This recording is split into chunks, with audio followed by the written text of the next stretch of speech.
والصلاة والسلام على أشرف الأنبياء والمرسلين وعلى آله وصحبه أجمعين. أشهد أن لا إله إلا الله وحده لا شريك له أشهد أن محمدا عبده ورسوله لا نبي بعده. أما بعد. Yang saya hormati dan saya muliakan Bapak dan Ibu sedang takziah rahimakumullah.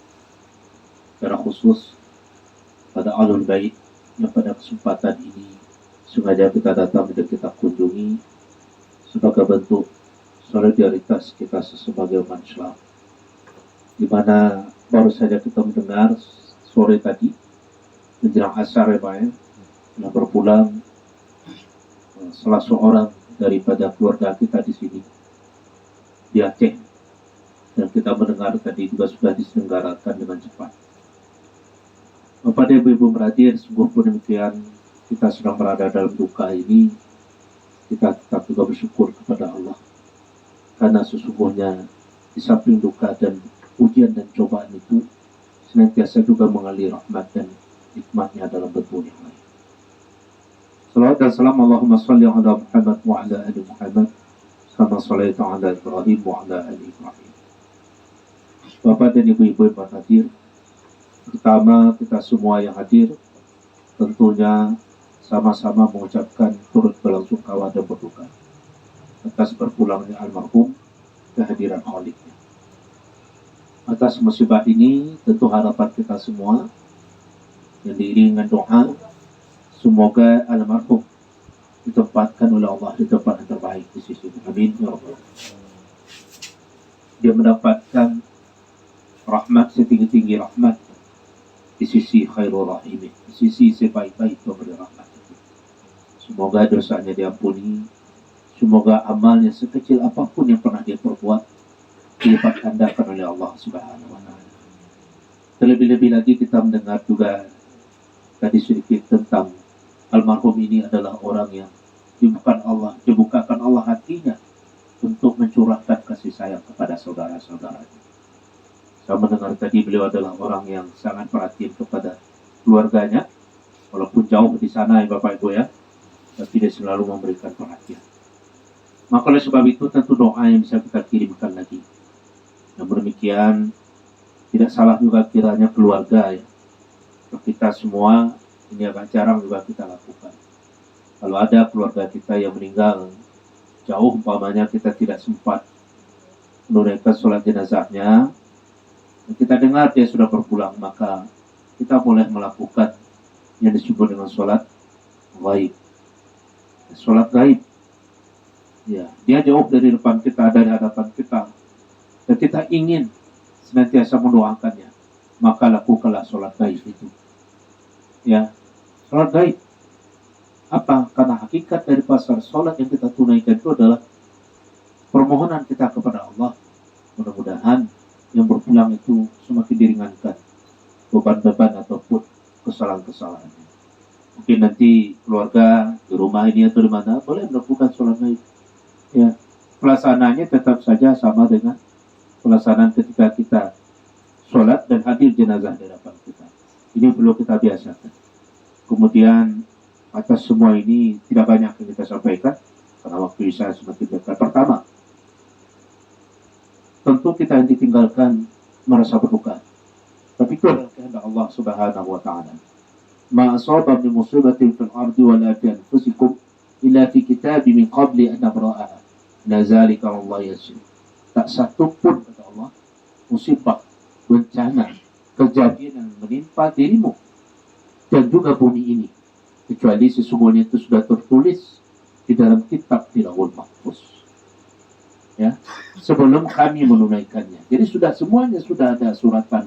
Orang menyebut suratan takdir itu sudah ada. Dan sesungguhnya yang demikian itu mudah dan saja bagi Allah. Maka ini adalah ujian keimanan kepada kita dan juga pengingat kepada kita semua. Apa itu ujian? Ujian itu hakikatnya adalah cara bagi Allah memperlihatkan kemahakuasaan dan kemahabesarannya. Dari sisi Allah itu adalah menandakan dia berkehendak terhadap apa yang diinginkan, dan itu bisa terjadi. Dan bagi sisi yang kita menerima musibah, sesungguhnya itu adalah ujian bagi kita. Dan tidak ada kesempurnaan iman tanpa melalui sebuah proses ujian. Itu jelas itu. Dan itu sudah dinyatakan dalam banyak ayat dalam Al-Quran. Bentuknya bermacam-macam, keadaannya bermacam-macam, waktunya juga bermacam-macam. Tidak ada umat yang menyatakan keimanan kepada Allah kecuali dia melewati satu fase ujian. Tidak saja kita biasa, para nabi pun juga begitu. Ya, contoh saja di mana dalam surah Al-Anbiya ayat 83-84 dinyatakan di sini ada anni masani turu wa ta'arhamu rahimin. Ingatlah ketika itu Ayub bermohon kepada Allah, ya Allah, Engkau timpakan kepadaku penyakit yang luar biasa, begitu berat. Tapi Nabi Ayub selalu menjawab, Engkau adalah sebaik-baik pemberi rahmat. Nabi, para ulama, para wali, para orang beriman, suatu masa dia akan diuji oleh Allah. Dan ujian itu adalah cara Allah menyapa hambanya, menegurnya, mengingatkannya. Maka beruntunglah orang yang sadar dia ketika dia diuji oleh Allah. Sakit ujian. Makanya orang sakit yang ingat dia kepada Allah ketika sakitnya, maka ketika itu dosa-dosanya berguguran seperti rontoknya daun kayu dari rantingnya. Kalau dia ingat kepada Allah dalam sakitnya. Tapi kalau tidak ingatnya kepada Allah, 2 kali ruginya. Tidak mendapatkan ampunan, sakit bertambah. Nah, itu dia Bapak Ibu. Jadi atas semua ini tentu tidak ada yang bisa kita perbuat kecuali kita kembalikan kepada Allah. Kita kembalikan kepada Allah. Karena dia sebagai sumber segala sesuatu yang menciptakan, mengambil, menentukan, dan segala macam. Maka oleh sebab itu dengan musibah ini kepada keluarga yang ditinggalkan, marilah kita hanya bisa berharap semoga sabar selalu. Sabar selalu. Karena Allah sudah punya rencana di balik semua itu. Ya, jadi tidak bisa kita, kenapa di saat kami butuh engkau ambil Allah. Yakinlah, sesungguhnya Allah berbuat, tidak ada perbuatan Allah itu di balik itu yang mencederai atau mendatangkan mudarat kepada hambanya. Tapi itu adalah cara Allah membuktikan kemahabesarannya dan juga menguji kekuatan hambanya. Itu yang pertama. Yang kedua, ini adalah momen bagi kita juga untuk saling memaafkan. Mungkin Bapak Ibu, walaupun beliau lama di rantau, tapi kan namanya kita sering sebut, kebajikannya sering kita ungkapkan, segala macamnya.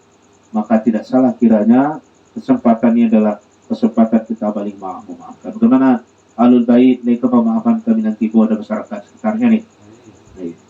Dan Ahlul Bait, melalui Ahlul Bait kita juga demikian sudah memaafkannya Bapak Ibu ya. Jadi hendaknya kita punya tanggung jawab terus. Jika ada saudara kita yang berpulang, lepaskan hutang-hutang sosial. Yang hutang kita itu tidak hanya uang materi situ, tapi ada hutang sosial. Makanya kalau ada meninggal saudara kita jauh dekat, nampak tidak tampak, sampaikan kepada karib kerabat, saudara kita sudah berpulang. Jika ditemukan sesuatu tidak baik dalam pergaulannya, mohon dimaafkan. Itu. Nah, supaya dia kembali kepada Allah dalam kebajikan. Kemudian kita disuruh oleh Rasulullah untuk menyebut yang baik-baik saja dari seseorang yang sudah berpulang. Yang baik-baik saja kita sebut, yang buruk-buruk jangan kalau kita temukan dalam kehidupan. Kemudian bagi kita sedang takziah rahimahullah, tentu dengan bertakziah ini bukan hanya sekedar perwujudan bahwa kita sudah peduli kepada saudara kita, tidak begitu. Bertakziah itu adalah sebuah sunnah Rasul kepada kita. Kita dididik dengan bertakziah. Orang-orang yang mau datang bertakziah itu adalah orang cerdas, karena dia takut, dia tahu akan mati. Kata Rasulullah, orang cerdas itu adalah orang yang ingat mati. Di mana letak cerdasnya? Orang cerdas itu ciri-cirinya hidupnya hati-hati, penuh pertimbangan dalam berbuat dan melakukan sesuatu. Tahu dia laba dan rugi, tahu mana mencelakai, mana tidak. Maka orang kalau sudah ingat mati, pasti dia akan hati-hati dalam hidupnya. Maka orang tidak ingat mati, seolah-olah hidup itu seperti berkepanjangan saja. Akan tetapi memang berat ya. Kalau kita umumkan di masjid malam ini kita akan lakukan takziah, banyak yang tidak selesai zikir ini sudah kabur. Kenapa? Banyak ada, wah ini. Pada dia lupa. Sesungguhnya di balik bertakziah itu kita sedang dihadapkan satu pelajaran akan hakikat kehidupan. Kita datang hari ini Bapak Ibu, kita dengar kematian, kita lihat orang meninggal, itu artinya apa? kita dididik ketika itu, bahwa suatu masa kita pun akan sampai ke fase itu. Nah, dengan melihat begini, kita persiapkan diri kita. Tapi banyak yang tidak mau. Berbeda kalau ada pengumuman di kantor lurah, besok akan ada pembagian beras 1 karung. 1 karung.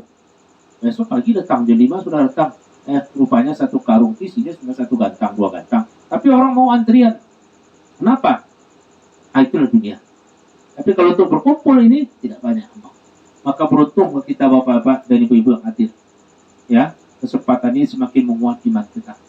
Dan yang terakhir tentu kehadiran kita dan dalam kegiatan ini juga momen bagi kita untuk memperkuat tidak saja ukhuwah Islamiyah, tapi juga memperkuat keyakinan keimanan kita kepada Allah.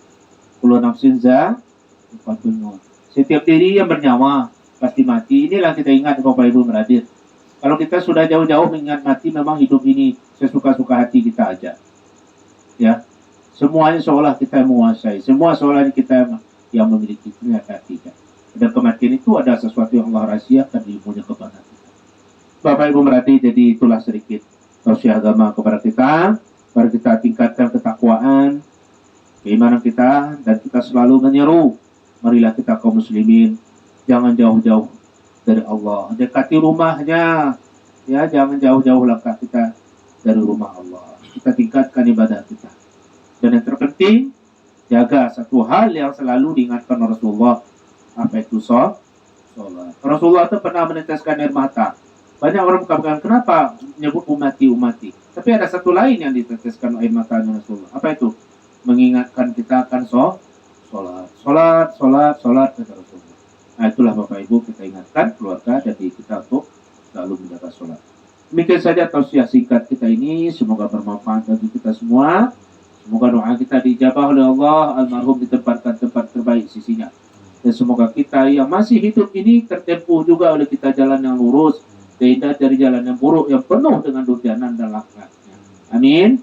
Ya Rabbal Alamin. Ya Allah, panjangkan umur kami, berikan kami kesehatan, bukakan hati kami, tertempuh juga oleh kami rumahmu ya Allah, ya Rabbal Alamin. Demikian saja. Assalamualaikum warahmatullahi wabarakatuh.